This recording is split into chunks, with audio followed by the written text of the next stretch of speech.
بسم الله الرحمن الرحیم. زما نوم عبدالواحد دی، زه ویلج کونسل سیکرټري یم د دې ایریا. موږ دلته راغلي، دا مشران هم راسره دي. د دې سکول موږ ویزټ وکړو. دلته سولر سیستم مکمل خراب دی. ماشومان په ګرمۍ کې ناست دي، بالکل ټول پکې مکمل بند دي. د دې نه علاوه دلته د میټر چې کوم دی دا هم خراب دی. مهرباني دې وشي مخکې چې کوم اعلی چارواک دي هغه دې غم وکړي، ځکه چې ماشومان ډېر تکلیف کې دي. ماشومان بالکل چې کوم دی انکاري شوي دي، سکول ته راځي نه. د ګرمۍ د وجې نه ډېره سخته ګرمي ده. مهرباني وکړئ د دې څه حل راوباسئ. موسکا کې اوسېږو، شفقت موسکا تاسیس شفقت. دلته زموږ ګورنمنټ پرایمري سکول دی، په دې کې زموږ ماشومان سبق وایي. او دلته چې کوم دی د سولرو سیسټم شته پکې خو خراب دی، او د بجلۍ سیسټم هم نشته دی، میټر فیټر هم پکې نشته دی. نو ماشومانو ته ډېر زیات تکلیف دی، د اوبو او دغسې د پکې او ګرمي هم را روانه ده، سخته ګرمي ده.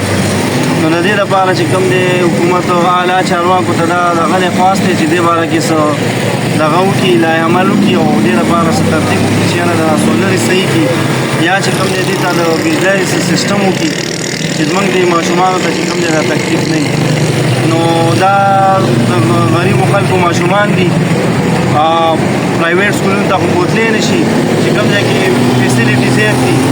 نو دلته که تاسو موږ ته دا فیسیلیټي اویلیبل کړل نو دا به ستاسو ډېره مهرباني. جزاک سولر پکې نشته دی، بجلي پکې نشته دی، یو شی هم پکې نشته دی. وړو ته موږ ولاړ شئ، هغوی زموږ نه پکې شته، یا نه پک شته، نه بس شته، نه بره بیدر شته، د اوبو انتظام پکې نشته، یو شی هم پکې نشته.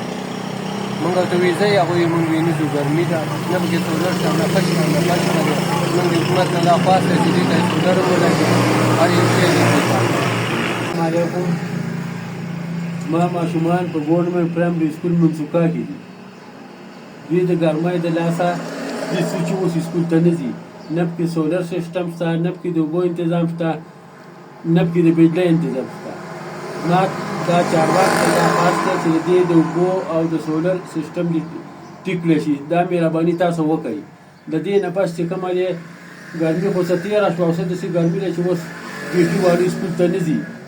وایي موږ ته پکې نه ګرځي، اوبه پکې نشته دی، بجلي پکې نشته دی، او موږ غریبانان یې د پرایویټ سکول وس هم نه کېږي. نو تاسو دا مهرباني وکړئ چې دا کوم څه ته مه ویلي، په دې باندې د حکومت غور وکړي.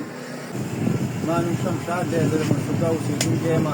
زموږ په سکول کې چې کوم دی نو نه سولرو څه انتظام شته دی، نه د بجلۍ څه انتظام شته دی، میټر نشته دی، د اوبو تکلیف دی ماشومانو ته، سخته ګرمي ده.